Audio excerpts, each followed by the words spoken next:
practice of memorizing the past into the back of my mind. Welcome back to the Moonbase Podcast. Today we have another episode with Quirky Blurky. Talk about a lot of good stuff, making fires, politics, corruption, stuff like that. We get into a few different things, and I think you guys will enjoy. But first, a quick word from our sponsors. Ready to turn your toes into webbed treasures? Dive into the hilarity with webbed feet surgery. Are you tired of plain old human feet? Do your regular toes just not tickle your fancy anymore? We've got a solution that's guaranteed to make a splash. Introducing webbed feet surgery, the ultimate answer to your aquatic aspirations. Imagine the looks on your friends' faces as you unveil your brand new webbed feet. Picture yourself gliding through the water effortlessly, leaving even the swankiest mermaids in awe. With webbed feet, you'll master synchronized swimming, the froggy foxtrot, and the legendary tadpole tango. But the fun doesn't stop there. Your webbed feet will have you talking to the fish, leading duck parades, and becoming the sensation of every pool party. Get ready for a quacky good time as your dating life takes a surprising twist. Your profile with webbed feet will make a splash on all the dating apps, and you'll be flooded with matches. Call us now at 1-800-WEB-FEET and take a leap into the absurdity of webbed feet surgery. Just remember, we're here for the actual surgery, not just laughs. So, keep your toes and your sense of humor intact. And now, on to the podcast.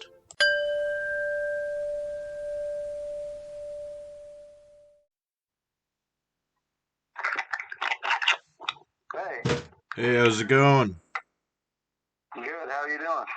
Pretty good. Just relaxing, got all set up for the podcast. Nice. Yourself? I just got back from a fire, which was pretty cool. Had some hot dogs. Oh, okay, right on. Nice. Like a bonfire kind of setup? Well, not a bonfire, more like a fire pit. Okay. I wish it was a bonfire. I haven't had one of those in years. Nice. Have you ever messed around with different kinds of like fire types? Vagabonding? Oh, yeah. Yeah, I know how to make a smokeless fire. I know how to make chimneys and stuff, and stoves, you know. What would you say was the best? Smokeless fire. And you can cook with it, you can heat yourself, and nobody can smell it, nobody can see the fire or the smoke. It's good. right on. What how do you go about that? What's the process? Okay, so you dig two holes, one big one, one small one, then you dig a tunnel in between them, okay? And the smoke filters through the tunnel, and by the time it gets to the small hole, it's dissipated enough that it doesn't waft. You know what I mean? So kind of like a Dakota fire pit? Kind of, yeah. I think the Dakota fire pit though is made more as like a jet kind of. You're supposed to like try and line it up with like a current or something like that. Yeah, and then there's a way that if you have one of those fire blowers, which you can make out of stuff that you find, you can use it to intensify the heat, make the flames bigger. Right on. Sticking it through the small hole. Yeah. Yeah, I'd imagine that's just overall better for cooking. It's hard to get it started though. What you got to do is you got to make it an efficient burn. That's what makes it so that the smoke, there's not a whole lot of smoke, because smoke is created through inefficient burning. Yeah, for sure. Even if you're in a fire pit too, like the most smoke comes if it starts smoldering or something like that. Yeah. So what's been new? Anything interesting? I listened to, so hold on, I'd say. Yeah. I listened to that, a little bit of that, what's his name? Jam the Man? Sham. Something like that. I am Sham the Man. Sham the Man. I am Sham the Man. Yeah, crazy, eh? With that girl? That's crazy. Oh yeah, That's messed up, yeah. He has a link too. Yeah. I'll have to share that. I'll post it on r/vagrant mangoes too. He sent me a link. Yeah. I went through it a bit about it, and yeah, I think it's just good to spread overall. Yeah. Yeah, there's people like that exist, I think about that often. Yeah, what were your thoughts on it? Well, it's a typical American story, There's a lot of kids like that out there. Yeah, It's you'd be surprised how many people go through the system where, they get traumatized more than they get helped, Sucks. yeah, for sure.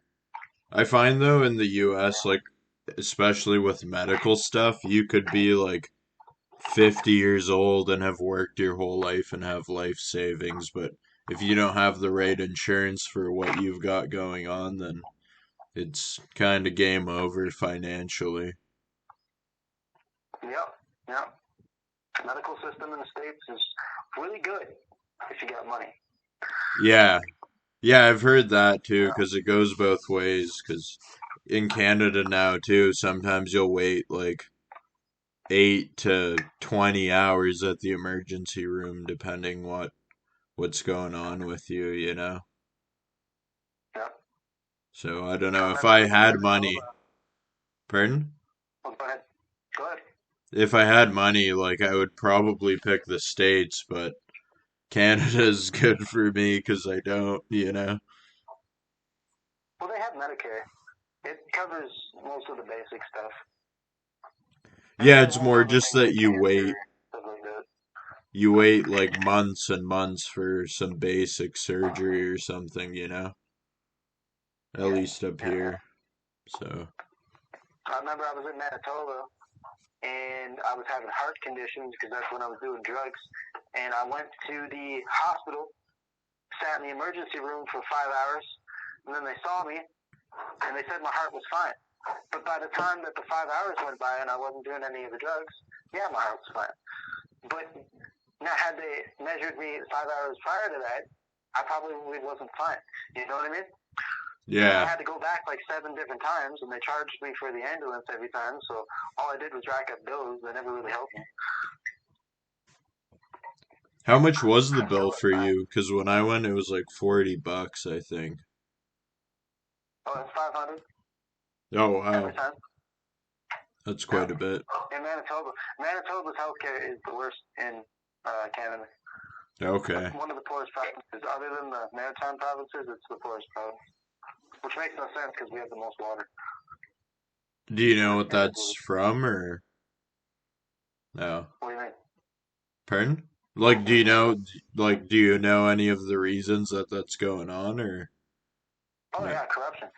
Oh, okay. Winnipeg likes to drain the rest of the province of money, and they like to spend it on things like living in the United States. Like we had 2 mayors. One of them lived in Phoenix, and the other one lived in like Minneapolis or something. But they were mayors of Winnipeg, so they lived full time in the United States, and they were mayors at the same time of Winnipeg. Like makes no Huh. sense. Yeah. So they'd spend money, taxpayer money, doing flights back and forth and partying it up in casinos and all that. That came out after they got replaced. So they Yeah. were So really they in touch with the local issues then. oh yeah. They love helping all of us. Yeah, for For sure. sure. Yeah.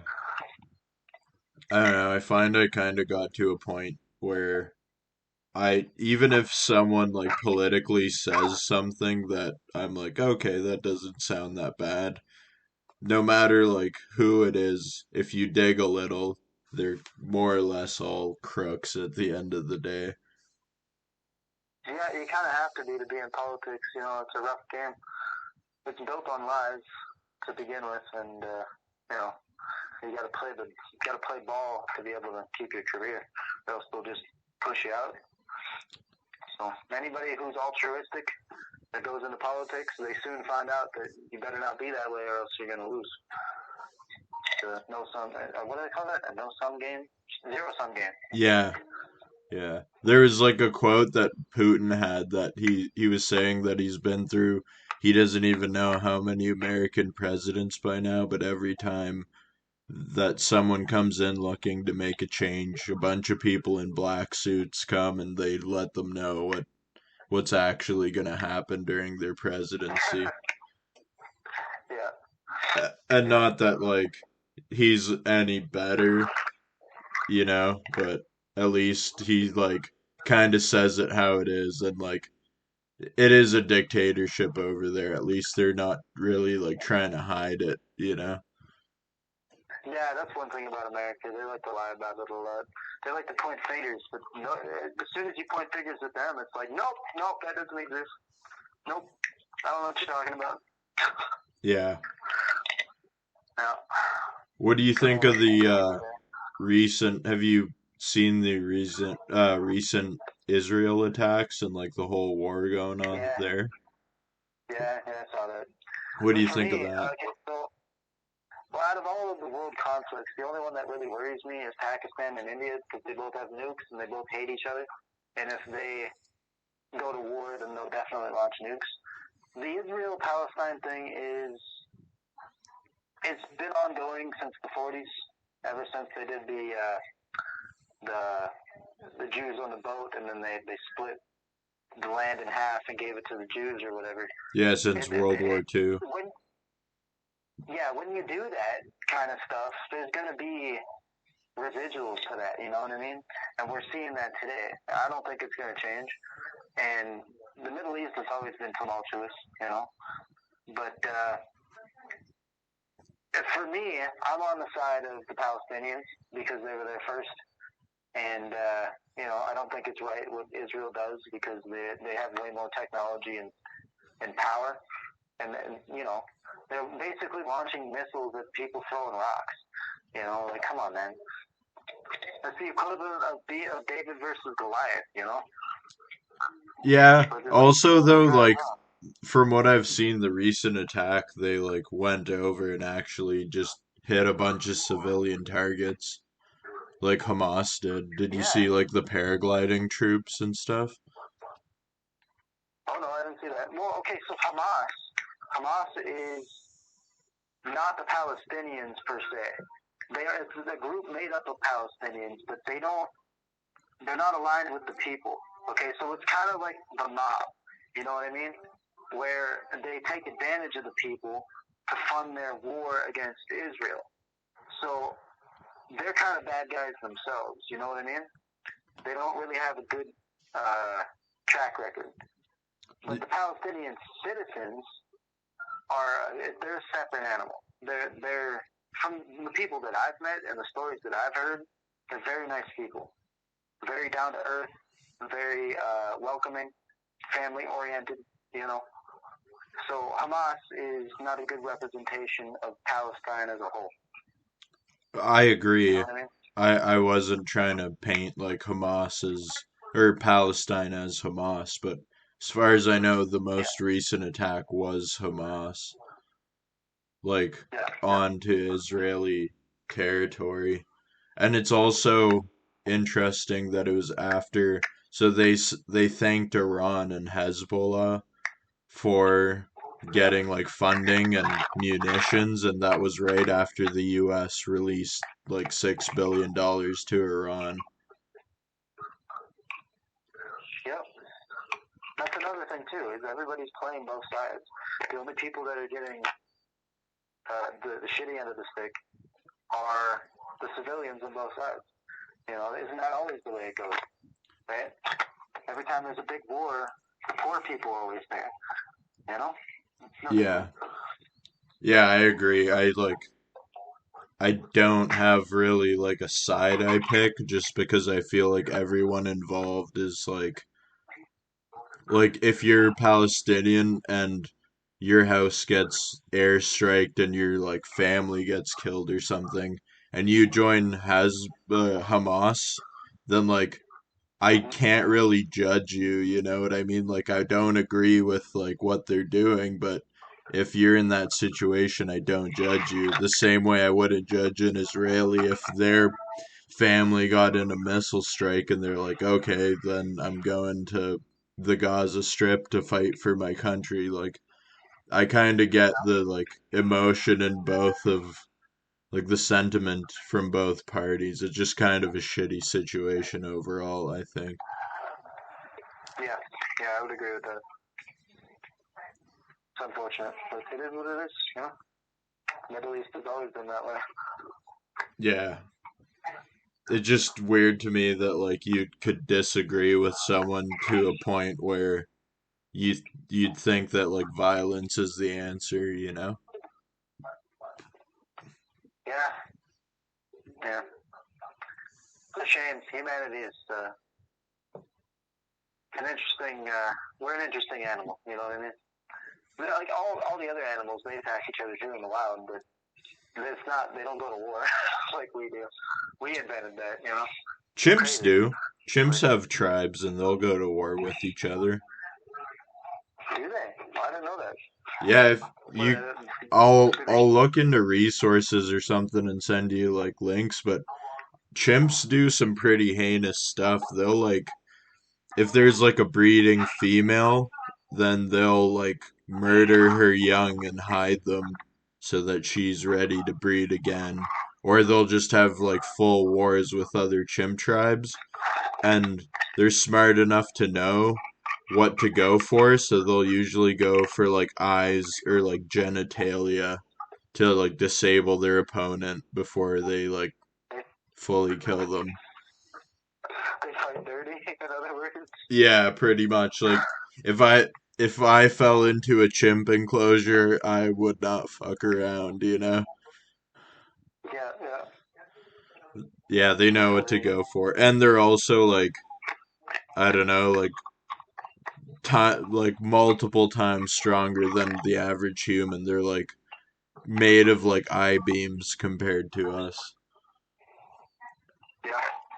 Most animals are. I wouldn't Yeah. want to face off against a cougar, you know? I'd be scared to do that. Yeah. I mean, I don't know. If you have your concealed carry, you'd probably wouldn't have that like too terrible of a time. Yeah. I wanted to ask you too, if you don't mind, what do you carry? It's a Ruger LCP 380. And how do you find that runs? Like, do you do drills at all with it, or do you just have it just in case? Well, I have it just in case. I fired it off in places that I probably shouldn't have. But, you know, it's target practice or whatever. But, the reason why I picked 380 is most people, they like 9mm and 45, right? Because it puts a hole through you. But a little known fact about 380 that my dad taught me because he was a police officer back in the day, and that's what he carried, is that most of the murders in the United States, or at least in California, are done with 380s. Because when you shoot somebody with a 9mm, it goes through you. And you have more of a chance to survive. Whereas the 380 will hit your organs and it'll bounce off your organs and kind of like go around your body. Yeah, You know what I mean? it won't come out the back. It'll just keep bouncing around. Yeah, it'll ricochet until it runs out of energy. So it's known as a man stopper. Okay. And try telling that to some American who carries a 45. They'll laugh at you until, till the face is blue. But it's true. 380, I wouldn't fuck around with the 380. I think most of them though they depend on the hollow point and like the shape of the round they're running. Yeah. It was funny too in sorry, what? So I wouldn't use a federal, what do they call those? Federal Reserve. The full metal jacket. Full metal jacket, that's it. Yeah. Yeah, I wouldn't use those. I like hollow points myself. It's funny in the military that you can only use full metal jacket because they say it's more humane and you can't use a hollow point. But up here in Canada, you can only hunt with a hollow point because it's the most humane and it'll put big game down as quick as possible. But the reason they use full metal jacket in military situations is because if it zips right through them, then it takes another two people to take them off the battlefield. if they're injured. So you get Yeah. 3 people off the field in one shot. Yeah. It's just funny though, because it's just marketed as like, oh, we're being the humane guys and we're not using hollow point. Yeah. That's fun. There's nothing humane about the American military. Pardon? So there's nothing humane about the American military. They like to make excuses to go start wars. Yeah. Rome back in the day. Pardon? It reminds me of Rome back in the day. They used to do that too. I mean, it does kind of seem closer and closer to the Roman Empire every day that passes. Yeah, I told my sister once, I was like, one of these days, one of those guys like Trump's going to come up and he's going to change the Constitution so that he can be an emperor. She's like, no, that's never going to happen. I was like, well, it happened in Rome. We're not really that different,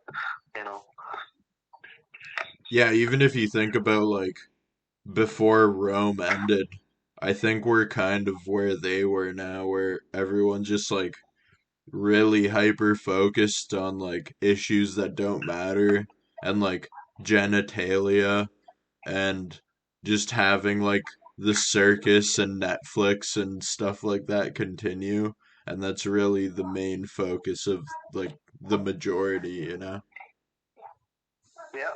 Like I was trying to explain to my boomer parents, especially my dad, because they use the word woke a lot, and I said, Dad, you're not using it right, Okay, now woke comes from the internet during like the 4chan days, back in like 2010. Okay, so there used to be a lot of people on there that were on the forums that discussed matters of like the truth and like deeper subjects, you know what I mean? And they called themselves the awake. So politicians and the powers that be came along, saw this, and decided to take that and flip it on its head and changed it into woke. And then it morphed into what it is today. But that's not where the origin is, It came from the people discussing the topics of the day that were pertinent at that time, you know what I mean? Were you on 4chan back in the day? No. I read about that when I was learning about my computer stuff. Okay, I have some wild stories because when I was in like high school, I used to just spend a lot of my time on 4chan, and that was quite the ride. I bet it was. Yeah, 4chan was no rules, One time, these guys found an ISIS training camp just from like watching the star like patterns and stuff like that. And then one of the other dudes on like 4chan was part of the US Air Force or something like that. So then it ended up getting airstriked because he just submitted a report about how like there is an ISIS training camp here based on like they did it based off like power lines and the stars behind them. Oh, I think I remember that. Yeah. You be careful what you put on the internet because you never know, Yeah, it was a crazy time. Like I don't know, every once in a while I'll go back on just to like see what's still going on for nostalgia's sake, but it it's not what it used to be. It's like very different nowadays. Yeah, Reddit's the same. I heard that Reddit back in the day was a lot cooler of a place, but now it's morphed into like a bunch of vitriol and people arguing with each other over stupid things. Yeah, People are exactly. actually inside, you know? I used to remember like being in like grade 9 and there used to be subreddits of like shoplifting and like different techniques to get away with shoplifting and how to like wrap your backpack on the inside with aluminum foil so you could throw an item with a tag on and like walk through the scanner without it going off. Yeah, like the, what do they call that? The Anarchy Cookbook or whatever? Yeah, that too, that was also based off a bunch of old military manuals. If you want, I could just send you like PDFs of them. But a lot of the Yeah, explosives in the anarchist cookbook are like half cooked. yeah. Do that. That's a good idea. Hey, have you ever heard of Aaron Schwartz? Yeah, the guy that started Reddit Yeah. You know how he died? killed himself in a jail cell because they got him for the Computer Fraud and Abuse Act. And it was Yeah, because he downloaded a bunch of stuff off JSTOR to make public for free. yeah, that's right. Yeah, but I think that he got Jeffrey Epstein. If you know what I mean. I wouldn't be surprised. But also, too, he seemed like they kind of screwed him over so hard. I wouldn't even be surprised if he, like himself, called it a day, just because they made his life Yeah, so maybe. miserable, or like the people around him. Maybe, yeah. It's a possibility. I guess we'll never know, right? Yeah, But he did warn. He warned about what's happening today with the censorship and all of that. He was right. yeah. He was right. I think Yeah. it's even crazier than what people could have anticipated, because now you can watch a video and not even know if it's real or not. Well, yeah. I mean, okay. If you read history at all, right? Let them eat cake, right? That's basically happening again. During the French Revolution, what started it was nobody had anything to eat. Everything was going to the Palace of Versailles because they stole all the wealth, and they locked themselves in the Palace of Versailles, and they stopped running the country, and the people looked around like, yo, man, what about us? And then Marie Antoinette said, let them eat cake. And they're like, all right, no, we've had enough. Cut their heads off. It's time. And that started the French Revolution.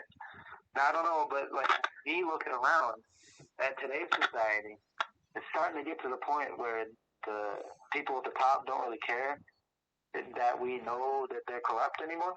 And one of these days, we're going to blow, man. That's what I think. I think we're going to have, it's going to be that moment where it's like, nope, it's enough. I'm done. No more. We got to stop them. And we're going to go repeat history, That's what I think. I'd like to think that, but also I feel like I see so many people that are just like consumed by their level of comfort that I can't really see them doing anything. Oh, yeah. Until they come to the comfort. Think about that. Like homeless people, we know what it's like. But people that haven't lived that life, they don't know what it's like yet. And when it hits them, it'll be a mess like that, Yeah, The thing about people at the top, they're never satisfied. They can have the whole world and still not be satisfied. That's what wealth does to you. So eventually, that's going to catch up. It's like a natural human process of leveling itself out. You know what I mean? yeah, That's what history shows, is from what I've read. It just keeps repeating and repeating and repeating, and we never learn from our mistakes, It's a little different now with the technology, granted. We do have a lot of comforts, I agree with that. But at the same time, like, what if the internet went out? What if electricity stopped? Then what? It's a real possibility, especially during war. It's happened before. They did it in Libya. yeah, it's Shut down the happening in entire internet. Ukraine right now. Yeah. They do blackouts and all that stuff. Like, we're only as free as they allow us to be, until we fight for it. That's what the forefathers did. They tried to warn us about it too, and they went ignored. Go figure. Yeah. I think too also like a big part of it, like if I look at a city like Toronto, at a certain point, the people that are like sweeping your streets and like feeding you food at a restaurant and doing any kind of service or even like maintaining your infrastructure, building your houses, at a certain point, once the rent is past like a couple $1,000s a month, those people aren't going to be able to live in your city anymore. So it's just going to kind of fall under itself. That's what happens. Because people forget that people build things, they maintain things. If they don't have places to live, how are they going to be able to do that? Can't do that from your van. I wouldn't work construction if I lived in a van. That's too much work, man. Not getting paid enough to survive? Nope. I'm just going to do my own thing, Yeah. I've been there. I've worked the trades in the trailer. Not quite a van, but similar setup. Yeah. But yeah, I definitely see it just all imploding at a certain point because the people that actually keep things running aren't gonna get the pay that they need to live there. And then the people doing like imaginary work, more or less, are the ones that are getting the most money.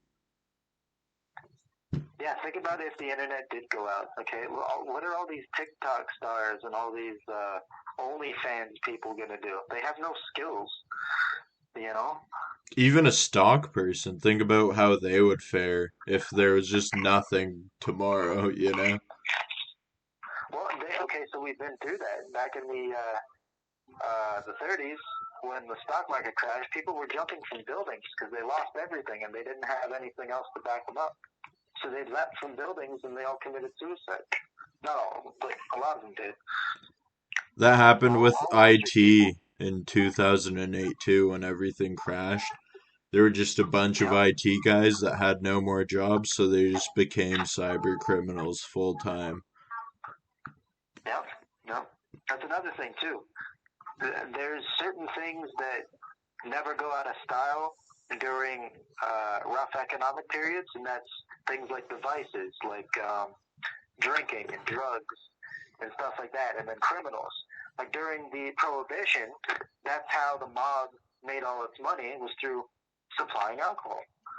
Because that's what people do during economic downturns. They go back to things that are not so good for society, because it's the only thing that sells, because everybody's depressed, Yeah. What's gonna be our hustle once society takes a turn for the worse, you know?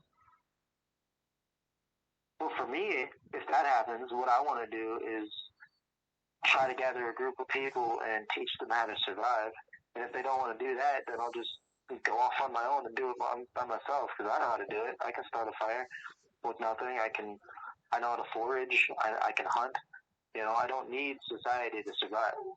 So, if everything crashes, I'm pretty sure that I'm good, unless somebody finds me and they murder me or whatever, which is a real possibility.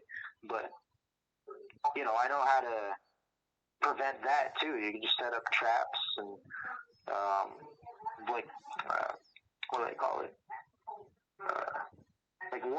Alarms. You can set up alarms in the forest where you can hear it, but they don't know that they tripped it, and then you know that it's time to move on. Yeah. You can see the signs, like somebody, you can smell their fire, or you can see their lights. You know what I mean? Yeah, I camped like that for a while at one point just to like kind of train up, and I actually did have people like set some off, and it was interesting to see like because there was game in the area too, so figuring out if it was a human or game was kind of like a interesting game, I guess. Yeah. Like for me, if society does collapse, I'm going north because that's where all the wildlife is. Okay, in the United States, the wildlife has been so depleted and the population is so big that you're not going to feed everybody. That's a farce. Even if you started fishing in the oceans, it's not viable. Yeah. So it's going to be a lot worse down in the States than it is in Canada because we've got all that open land. What would you do in the winter? Well, there's ways to survive. You can build igloos. You can fortify the shelters. Don't just stick to one shelter. You go to different shelters. You build one maybe 5 kilometers out, and then from there you build another one 5 kilometers out, and you keep going in like a circle so that you have like 15 different shelters that you can go to, and you switch them during different seasons and different months so that you're not in the same place all the time. And then you migrate like the natives did back in the day. You move with the herds. You go to where the food is. You know what I mean? Yeah, yeah. Have you ever heard of Jordan Jonas? No, no, no. So he's been on like Rogan too. But he won one of the seasons on this show called Alone, where you just live by yourself out in like the tundra pretty much. And he lived with the Evenke, which is the Siberian reindeer herding tribe.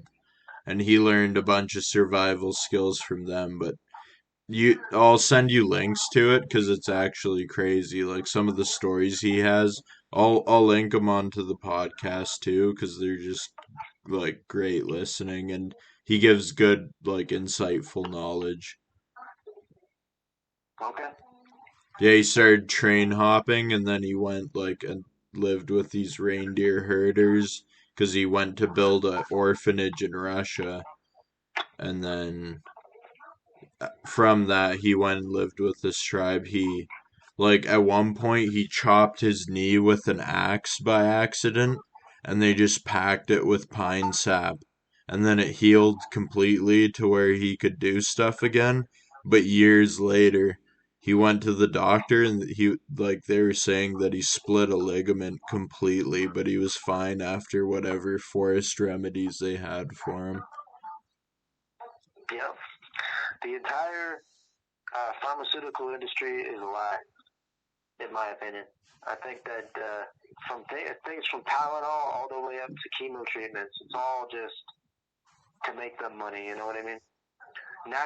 We've had natural abilities to heal through plants and knowing what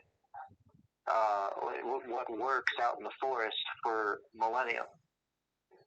Pharmacies and pharmaceuticals have only been around since the invention of oil. You know what I mean? So Yeah. I trust millennia of knowledge over the newfangled stuff that they're testing out. You know what I mean? And a lot of it makes you sick. Yeah, Like, that's true. like, take this if you have these symptoms, but you could die from it, or you could develop other symptoms. You know what I mean? Yeah. Yeah, I agree.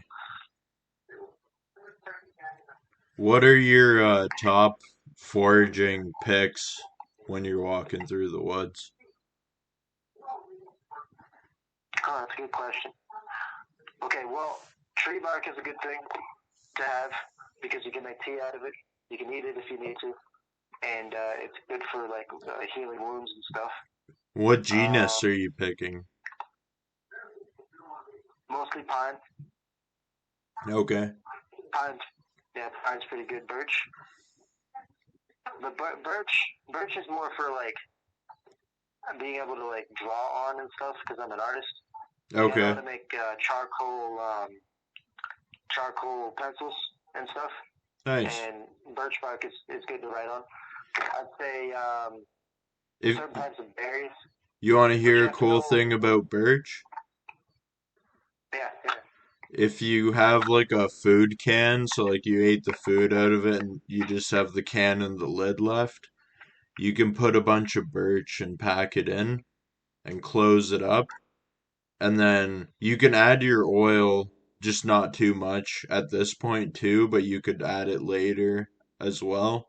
And you pretty much just throw it on the fire and it'll cook off these oils from the birch bark. And those oils, once you mix them with another oil, that it just has to be non-polar so it dissolves in it. And then it's like an improvised mosquito repellent, so you can just rub it on you. Oh, nice. I didn't know that. That's It cool. I heard it like from a dude that lived up north, that's what they would do. So you could mix it with like olive oil or fish oil or something like that.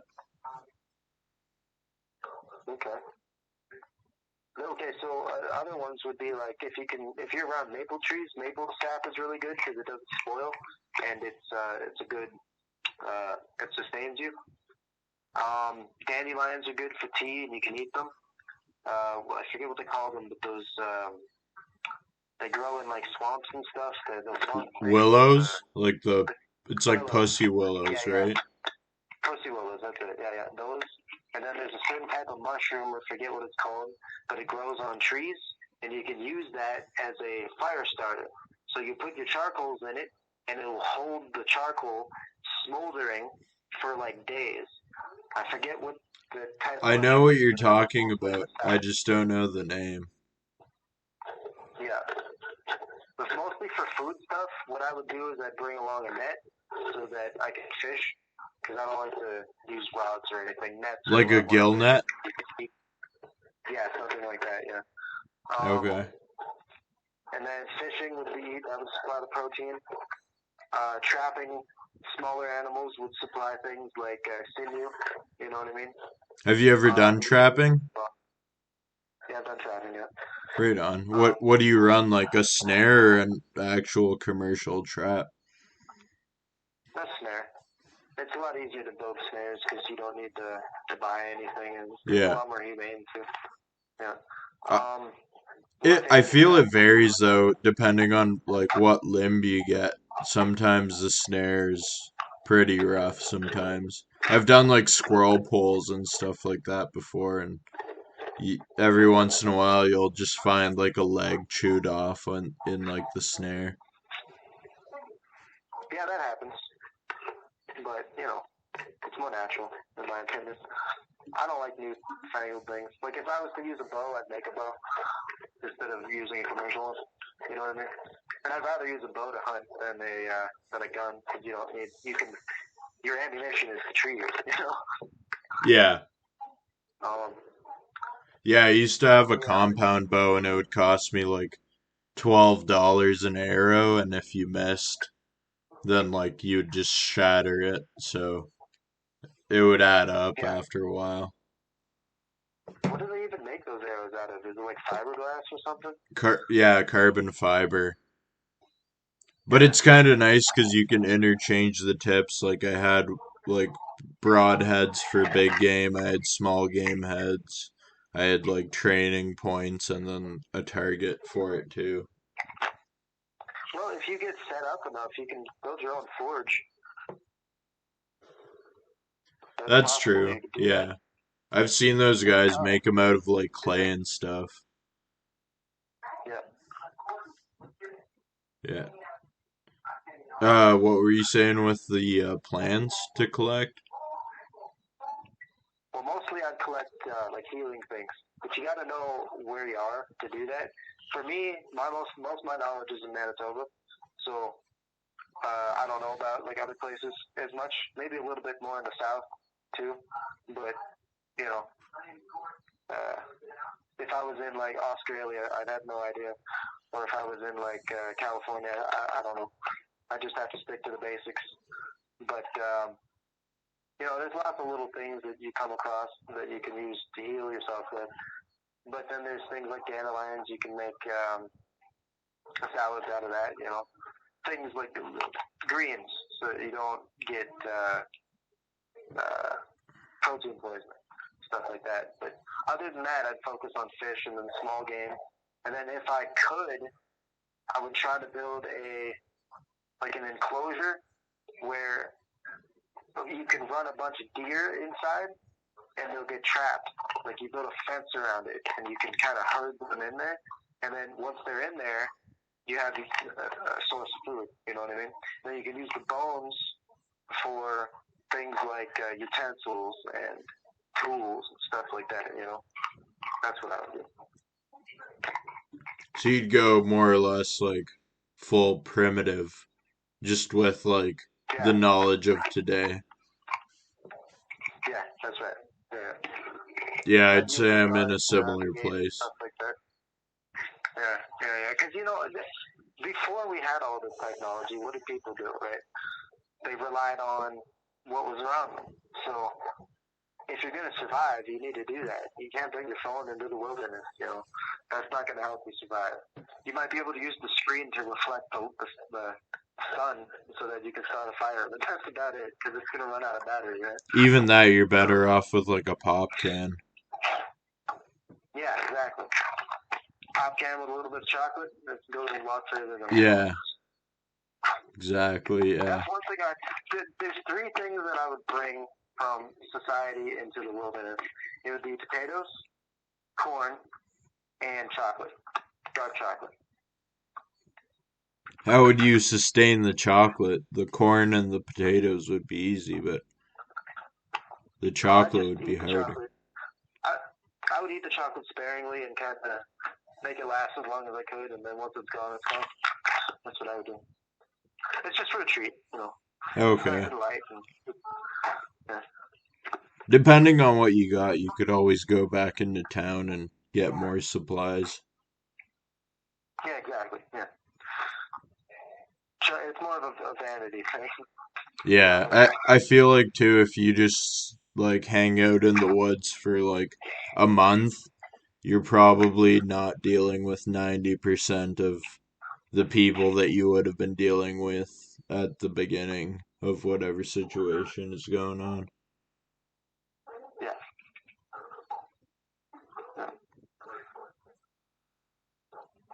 It's not as hard as you think, you know.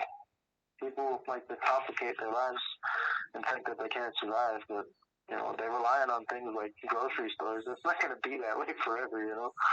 Yeah. I find too there's also like a delusion that people just think they'll do a lot better than they will. And if you ask them what's your like background in a situation like that, they won't have any idea. No. It's a funny world we live in.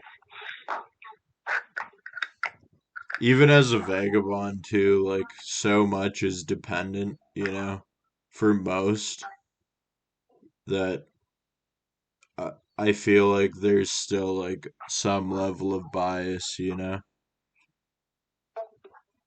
like people, they don't like to appreciate the little things. Like that's why I'm taking a break from Reddit, because it's like, you know, I put all my stuff out there, hoping people would read more, but they're just not, you know. It kind of sucks. All they care about is like drama and negative things. I want to take a break so that, you know, can focus more on what I'm doing right now.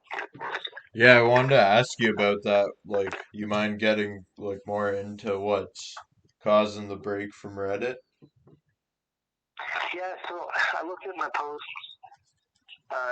from the first post that I made all the way up to the most recent ones, and I noticed that all of the posts that I did that were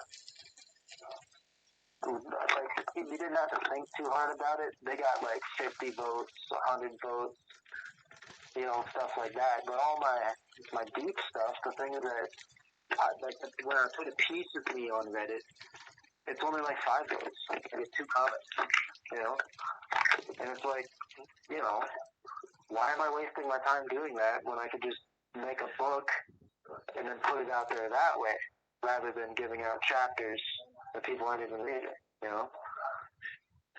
Yeah, yeah. With the writing stuff specifically? Yeah, yeah. Yeah. And I feel too like reading through that like it's interesting seeing how there's like more of a fan base for like the fruit carving, which I'm not saying isn't amazing, but also that like it doesn't translate to seeing like what you're actually up to, like story wise. Yeah. Anybody can carve fruit, but you know, when I'm putting my life story out there, I'm getting 3 votes on it. Like, come on, man, it makes me cry. Yeah. I think Yeah. Anyway, I don't even know what I expected when I started doing that. I figured I'd slowly do baby steps into putting more of me out there and see what came back. But you know, I'm not getting the responses that I wanted, so I figured, you know, I stopped carving fruit, so at least for now. And you know, I'm getting busy with work and all of that. It's time to take a break. It just is what it is. Yeah. As sad as it is to say, I feel like Reddit too has gotten a lot more like surface level and superficial over the past few years. Yeah. It's a shame. It's a shame. 'Cause I don't have Facebook. I don't have Instagram. I don't have any of that crap. Reddit was the only social media that I had. But, I mean, like I said before, r/vagabond is a special place. And, you get to share your experiences. And there are other people on there that it's very interesting, the things that they post. And I enjoy reading those. But, for me, it's, it's just time. It's time to take a break. That's the best way to put it, It feels right. Yeah. Especially with Vagrant Mangoes, I thought it would pick up a little more, Because the only reason why I made it is because r/vagabond was created by a guy that, I forget his name, but he wasn't the best guy, and a lot of allegations came out against him later. And I kind of find it not great that was the origin of it.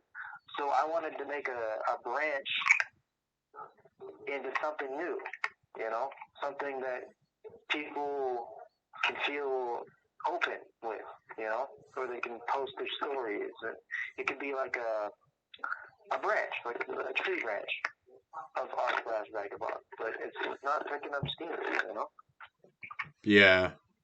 It yeah. I get what you're saying. I feel like I'm the only one posting on there, but, Yeah, for sure. I mean, when I'm on adventures, I'll post there first and then just link it to r/vagabond. Even podcast episodes too, I'll do the same. Okay, that sounds good. But now that you're a mod, then you're part of the Mango team. Yeah. Thanks for that. I've never been a mod, but I'll definitely do my best. Man, don't get me wrong. I like Oogle Prime, Willing Plain on r/vagabond. She's a mod, but she seems to be the only mod, and she's great, but it's not r/vagabond's kind of getting old, I figured creating something new would spark people's imagination, Yeah, I mean, I went through the posts on there and I definitely like them. Like, it does give old school r/vagabond like vibes. Yeah, yeah. Try to rewind it back to when Vagabond was a cooler place, Not that it's not cool. I'm not trying to overshadow it or anything. I'm just, giving people options. Yeah, I feel like Vagrant Mangoes is for people that are already there, and like r/vagabond is for the people that are still looking for the answers they need to go on the road. Yeah, that's a good point. And it is in the early days, too. It could take off. You never know. Yeah. Yeah, I mean, overall, like it's good. I mean, I'm happy to be a part of the community. It's more like quality content on my feed. Yeah. And with Squat the Planet taking off, you know. Yeah, I Because, wanted to message the guy that made Squat the Planet and ask him if he wanted to come on too. I just haven't gotten around yeah, to it yet. you can do that. That's a good idea. I think he seems like the kind of dude that would come on. Yeah, it's a shame that that's ending. But that's the thing, things start and then they end. That's what life's all about. Nothing lasts forever. Yeah. Also, I like with Squat the Planet too, it seems like it kind of became like too much of a fad for him to care about it anymore almost. Like it just became Yeah, too overpopulated with just normie content. yeah, yeah, I agree. Yeah. And a lot of like negativity on there too. I noticed. at the tail end there.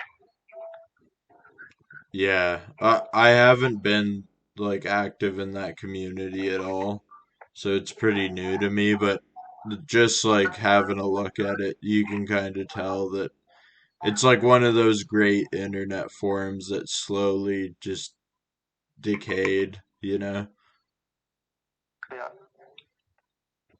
The that's one what I was happens. a part of, pardon? So that's what happens. It's like fruit. It doesn't last forever. It eventually will rot. Yeah, one I was a part of when I was younger that actually got me in cybersecurity was this forum called Evil Zone. And it used to be like this hacker forum, but it was just on like the normal internet, not like anything deep web or anything like that. But a lot of the people working there were legit, or not working there, but on the forum were just legit cybersecurity guys. So I got so much good advice. Hmm. And What was now it called it's again? Evil Zone. Evil what? Evil Evil Zone. zone. Yeah, now Okay. I'm pretty sure the forum doesn't exist anymore. Like, I think they still have like some hacking challenges and some, I don't know, they have like maybe their IRC chat is still a thing. Are you familiar with DEF CON? Yeah, DEF CON, yeah. I know DEF CON. Yeah, yeah. I never I know got to some of that. go, but I knew some people that went. Maybe, well, you know, but the listeners, you'd be surprised for what's on DEF CON. They say it outright, all the things that people can do, and it's kind of scary. Yeah, You take over people's cars, take over their house, the Google and Alexa and all that. You can take over their garages, their cameras. It's crazy. You can crash drones and take over satellites. It's nuts. I used to do all kinds of stuff like that. Like, I had like this garage key that Well, so you'd have to like, allegedly. pardon? Said allegedly. Not even because I ended up doing it like for legitimate work, so it's not Oh, you did? even. Okay. Yeah, it's not like too bad, but I would even get like garage keys and they'd have like 19 different switches and you could hook up this Arduino board to this garage key and then just have it try all the different combinations that were like the most common first and then like the next most common and then just try all the combinations and you could just open random garage doors. Yeah. But That reminds me of usually what it's they used to do with phones. pardon? That reminds me of what they used to do with phones back in the day. They used to like spoof them or whatever and get free calls on Yeah, you could payphones. still do that. Can you still do that? But it's more that you copy their numbers so it looks like someone else is calling. Oh, okay. So if you're doing something mischievous, then there's less attention towards what you have going on versus what they have going on. Yeah. One exercise I had when I was in the military, like it was just this like test and it was you got into this Linux server and then from that Linux server you see what services it had going on and it was controlling this dam and then you would hack into the dam and make it overflow. But it was all just simulated. Yeah, you can do really crazy stuff if you're technically sound and nowadays too there's just so much of it that you can't really be safe at any time, you know? Yeah, I try to tell my parents that. My dad has a separate phone where he doesn't. I don't put anything on the internet. Yeah, sure, Dad. You know they can listen to you, right? Yeah, Like, it's come on, all the man. same. Get with the times. That's hilarious. Yeah, like once I left too, I did this contract and it was just making like target profiles. And you don't even use people's internet history or anything like that. You just use their like their SIN number and then their IMSI number, so it's MISI. That's like another number that's linked to your phone, and like there's another one. It's like EMI, IEMI, and those are like, Yeah. and they can find out where your phone is and everything, and like that's how some like drone strikes or like targeted hits are done. They'll just be like, okay, this is the same phone number and same SIM card and same like phone being used, so this is our guy, and then they'll just like demolish whatever was there. Yeah. That's why when I go out into the woods, I'm throwing my phone in the ocean. When you're going for good? No, when I go to the woods, I'm leaving my phones behind. But when are you going like for a vacation, or are you Oh going no, like when the world ends? I'm just saying in general. If I decide to go, then I'll leave my phones behind. Or if the world ends, whichever comes first. I don't know. Yeah. You never know. Just get a tablet and like download your like favorite YouTube shows and like a podcast or two, and then you're good. Yeah. What I would like to do is get one of those old school MP3 players, ones that can't be traced, and put my music on it, all the stuff that I listen to, and get one of those solar chargers. That's all I would take with me. Right on. Yeah, that'd be a cool setup. Would you just Yeah. have music on there mostly? Yeah, or like you can even download YouTube videos and listen to them through audio. You don't even need the video. Do Okay. stuff like that. Yeah, that'd be pretty cool. Or if you had an MP4 player, you could put video on there. And watch it on like the 1x2 inch screen. Yeah, yeah. And then has like SD cards or whatever, and have like 15 of them, and have them all full with stuff. And just change it for it. Yeah. Wouldn't be bad. That's what I do on the road. Like, I carry around 5 different SD cards with all different stuff on it, and I keep that tucked away in my jeans in this little special pocket that I sewed in. So if I ever get robbed, nobody knows it's there, right? Okay. That's cool. And all my like IDs and stuff are digital on there, just in case, you know. Yeah. I've looked into sewing like specialty pockets for traveling in weird areas. Like if you go to like Africa or something, if you have a pair of jeans that has the like the brand name, like you know how Levi's will just have that big leather like pad at the back of the jeans at the Yeah. waist. Yeah. So you just cut that off, and then if you get a ceramic razor, you can fit it perfectly underneath that and sew it back in. So then if like you ever get taken kidnapped or something like that by rebels and they tie you up with rope, you at least have like a razor with you or just stuff like Yep. that. Yep. Oh yeah, and when you're carrying a gun, it's probably smart. Or at least I found out because in the south it gets really hot, so you sweat, right? And I carry it right in the front part of my jeans, right above my nuts. Like And appendix carry? yeah, yeah, yeah, yeah. Waist carry. Yeah, do you have a Yeah, appendix, holster yeah. or no? Well, I do, but what I did, okay, because it's a leather holster and it's like a soft one. What I did was I sewed that into my jeans so that the moisture doesn't get through and rust it. You know what I mean? Because when I Okay. first got them, I was taking them to work with me, and I was keeping them in the front there, and I would work up a sweat, right? And then they'd get all rusted, so I'd have to clean them every day, every day. And I don't Yeah. use gun oil; I use canola oil or Okay. olive oil, whichever one I can get my hands on, because it's the same thing. But I had to do that every day, so I figured, you know what? I'm just gonna sew this in, and then make it so that it's like moisture tight, so that stops happening, and it did. Right on. So, yeah. Nice. That's a cool little gun hack. I always have a knife pocket too that kind of hides my knife so that nobody can see it. You know what I mean? And that's sewed into my jeans. And sometimes I'll have a leather jacket and I'll make inside pockets to hold stuff there.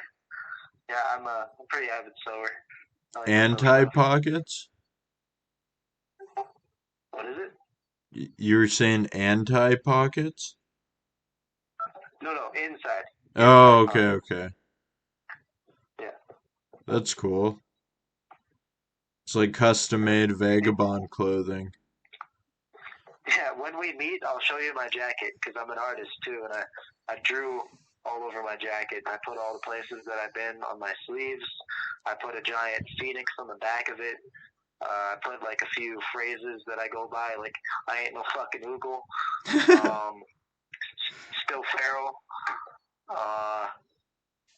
I'm a 380 carrier. Mango. I put a bunch of stuff on it. I gotta show you, I have an Instagram that I post a lot of my art on, but I also found some SD cards with a lot of pictures that I didn't have before, so I'll have to show you Yeah, those too. I was gonna ask. I looked into your profile today a little further, and I went down to the post that you did. I didn't know you were such a good artist. Oh, I appreciate it. Thank you. Yeah, I'd like to see more of your stuff, and I'll send you more of my stuff because I forgot to do that. Yeah, for sure. I'm down. I mostly do like street art and stuff like that. Recently, I got into like stenciling and like tagging and even like graffiti. You'd think it's like simple looking at it on a wall, but there's actually a lot of nuance and like rules to it, which is kind of weird. Yeah, like layering, and then you can't like with the drips. You got to be careful with the drips. Can't overdo it. Yeah, Stuff like that. Yeah. exactly. I used to know a graffiti artist. I've never been real into painting. I'm more like pencil and pens. So, but I've been told that I could be a tattoo artist, but I've never really tried to do graffiti. I've tattooed, but it was just on myself. Like I did this one like cross piece on my thigh. Oh, nice. Okay, cool. Yeah, it was wild too, 'cause I was like maybe like 4 or 5 beers deep, like 2, 3 joints. And then I was like, okay, that should like calm my nerve and dissociate me enough to be able to pull this off in a reasonable manner. And Yeah. I started, and then I just like my body just started like pouring sweat everywhere, and I just like had to like get up and like go in another room and lie down, and I was just like fighting off not trying to like pass out. I think it was from like shock or something like that. But then Yeah. after like a couple seconds or like a minute or two, I got up and was able to finish it, but it looks like a Russian jailhouse tattoo. Like a stick and coat. That's funny. Like the lines I are met this straight and one. all, but it's just not like it's like faded in some parts and not like fully colored in others. Okay, so I'll tell you two stories. Okay, so I met this old woman once, and she was blind, right? And she had these seeing eye dogs. And for every dog that she had, and she had like 14 of them, she would get a tattoo of one of them on her arm. So as time went on, the older ones would fade. So it was like a super faded one, and then a less faded one, and a less faded one, and then a newer one, and then an even newer one. It was like all the way up her arm. And she said that she wanted to redo them, and I said, no, it looks really cool the way it is. How it's faded like that, it shows the time, you know what I mean? I thought that was really cool. And then there's this other guy in Nashville that I met. His name was Inky, because he was a tattoo artist, and I was like, oh, you're a tattoo artist. Do you have any stuff to show me? He's like, yeah, but I'm not all that great, though. I was like, well, let me see it anyways. So I started looking through his stuff, and holy, man, his shadowing was, like, fantastic. He was, like, super good. I'd give him, like, a 10 out of 10 as an artist. And I was like, how how could you be so critical of yourself? He's like, I don't know, man, I suck. And I was like, what are you talking about? You're great. You should go start your own shop. You know what I mean? He was that good. I don't know if he did, but he was a really cool guy. Right on, that's cool. I find like a lot of artists are self-critical though. Like after you draw something, it just like, what kind of piece of shit did I just make? Wasted my life and my time. Yeah, exactly. Not only mine, but other people's. Whoever saw this, I apologize. Yeah. I'm a little bit like that myself too. Like for me, I can't do perspective. I don't know how to draw 3D stuff. I only draw like 2D. I think that comes from my native background. But sometimes I'll look at my stuff and be like, wow, man, you're the best artist that's ever lived. And then other times it's like, you know what? I should throw this in the fire. This sucks. I don't like it. You know? Yeah, I agree. And funny enough, too, it's usually the stuff that I'm like, I can't even like look at myself after making this. That's the piece that people like the most. Yeah, I noticed that too. Yeah. And then the stuff you're like, this is the best thing I've ever made. They're like, oh yeah, that's all right. Yeah, exactly. Yeah. It's funny how life works. Yeah, I'll definitely have to like send some pieces that I've made over. I have like a full sketchbook here that I've doodled in. I have like the last page to just finish, and then it's a fully complete 80-page sketchbook. Well, back when I was housed, I had access to a printer or a scanner, and I scanned everything in mine just in case I would lose it because I left all my artwork with my parents, and luckily they still have it, but I have it all digitized on my SD cards, everything I've ever done. Yeah, that'd be dope. Send it over. I'd like to see it. Yeah, I'll do that. Write all this stuff down so you don't forget. I'll have to. Send me the Doomsday book, Wait, that guy that you were talking about, the hacker guy, I think, and then the artwork. wait, give me a sec. I gotta get a pen and pad. Or if you just, because you edit the podcast, right? So Yeah. Yeah. When you do that, just don't forget. Yeah, I just have so much, like, at this point, I think I have like 4 or 5 episodes waiting to like be edited and posted now. Yeah. All right. Have you done any other interviews other than Sham and me, or what? So I talked to Sham, and then he was saying that the couple that he introduced to train hopping is wanting to come on too. So I sent out a message to them today, and hopefully they'll get back to me. That'd be cool. 'Cause yeah, like train hopping with someone there would obviously be like a lot better than just doing it on your own. There's a guy that's been posting on Vagabond lately, extra cheesy broccoli. Yeah. Get in contact with him because I think he'd be down.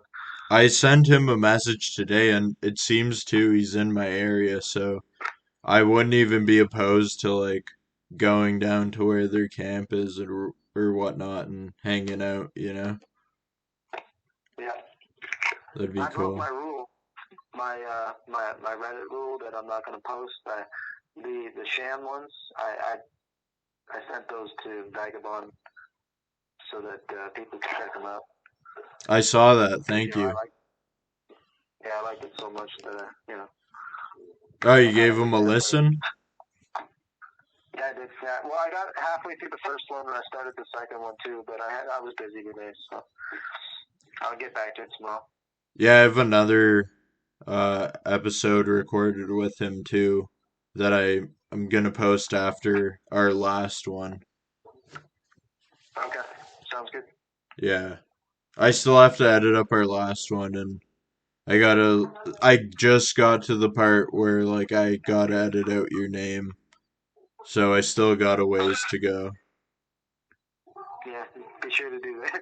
No, I did, and it was good too. It was like seamless. Okay, good. I got a pen and paper though. If you want to remind me of what to send you. Okay, so the Anarchist Cookbook. Okay, but The hacker guy. the original books, right? Yeah. You said you got PDFs. Yeah. And you're talking about a hacker guy. Don't remember his name. And then the artwork.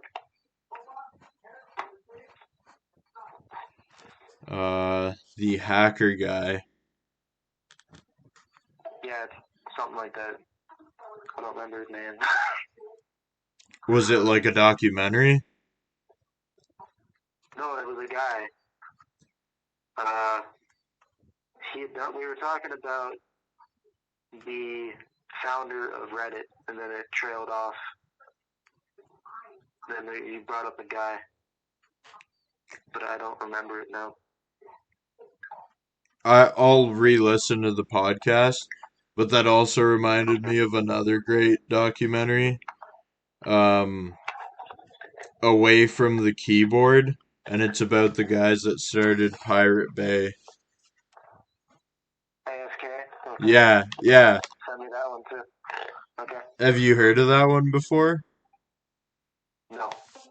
It's cool. It's like at the early start of hacker culture, there was kind of like this anarchist, like punk vibe to it, where it was like we've learned these systems enough that we can do whatever we want with them. And then Yep. it slowly like turned more professional. But there was like I don't know, even when I joined the team I joined, they liked me because I was like still aware of what that culture was like. Yeah.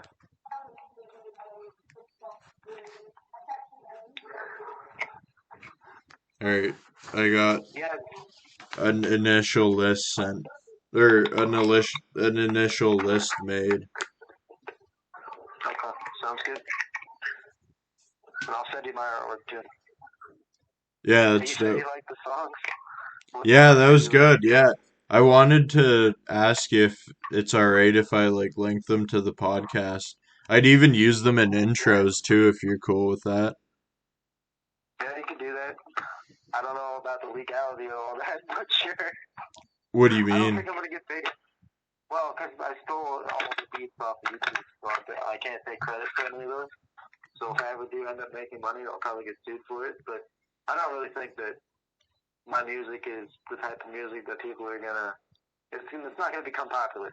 In other words, my music is very anarchist. I don't know. So I really think it's tough to pretty say a good. lot of Like truth. I could definitely see like a bunch of like I don't know, like when I was a kid, I could definitely see myself just hanging out like by like an underpass, smoking a joint to some of those tracks. Yeah. You know, that's just like Yeah. the aesthetic. You know how I did it? Okay, so I took a cardboard box, alright, and I cut the one side, and I spread it out. That was my little recording booth. And then I had two phones, one playing the music on a Sony speaker, one of those little ones, Yeah. and the other one recording. And that was my setup. So you recorded the beat through a microphone again? Yeah, so I played the beat on YouTube, and then I just sung the song over top of it. That's how I did it. Right on. I feel like that's like way harder and more respectable than being in an actual studio setup or something like that. Yeah, everything I've done is live, for sure. Yeah, There's that's wild. no like technical magic involved. Just a beat and me. That's it. Right on. Yeah, it's good. I enjoyed it. Like it was a good little like musical adventure, you know, when you find like a new album and you're just like, "Oh, like I got this to keep me occupied for the next hour." Yeah. Yeah, it was like Yeah, I love those days. I love those days so much. Where you find something new, you're like, yeah, I'm gonna vibe to this. I'm gonna vibe to this for like a couple hours and just ignore the world for a bit, you know? Yeah, exactly. Well, Well, it's been great talking to you. yep. Uh, Time to give me the boot. Giving me the boot. I mean, I don't know. You're welcome to stay on. Like we can keep rolling. It's just getting sort of late here, you know. No, I'm joking. I'm joking. It's time. All right. Time to end, man. We can do next week again, though, for sure. Yeah, sounds good. Same time? Yeah, same time, same day. Yeah, All right, sounds good. It was good talking to you. you too. And that concludes episode 19 of the Moonbase podcast. I hope you guys all enjoyed. And once again, to support the podcast, if you want to send some money, you can do that at the Patreon link. You'll find that in the description. And I've been trying to add some more content on there for the actual paid memberships. And you'll get access to stuff like just like pictures, art from adventures. I want to get videos set up so I can have exclusive videos on there. Also, check out the podcast on YouTube if you just look up the Moonbase.